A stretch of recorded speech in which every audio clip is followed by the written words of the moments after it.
May GGives offer ka ba? Tapos gusto mong gawing cash or GCash.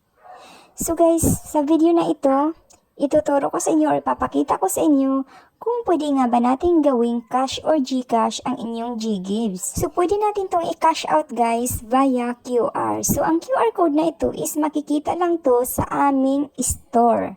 So guys, kung gusto mong i-cash yan or igawin nating GCash, i-message mo lang ako sa aking Facebook. Ilalagay ko sa pinakadulo. Ngayon guys, i-open ko lang aking GCash at ipapakita ko sa inyo kung paano nga ba natin to i-scan via QR. So ito yung QR code na ito guys. Ayan, i-scan nyo lang ito. Then pagkatapos yung ma-scan guys, ayan nagprocessing na.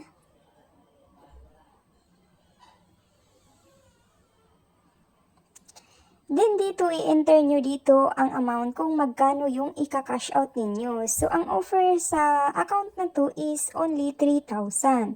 So i-type mo lang dito ang 3,000.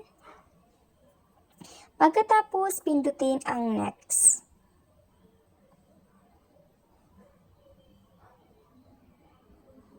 Then kung may nakikita kayo guys sa pinakababa, ayan, GGives. So i-check mo lang itong naka-circle dyan.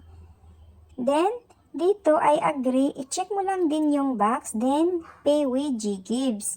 So, payable siya in 6 months. Then, pagkatapos guys, pay with GGives. Ayun na siya. So, ganun lang siya kasimple guys kung paano natin ma-convert. So, kung gusto nyong magpa-convert guys, i-message lang ako sa aking Facebook account. Ito na may 13K followers. So, meron din ako dyang cellphone number na nakapin na sa aking bio. I-message lang ako, baka ako hindi maka-online para mapansin ko agad kayo. So, salamat sa panonood guys. PM nyo na ako sa aking Facebook account. So, thank you for watching.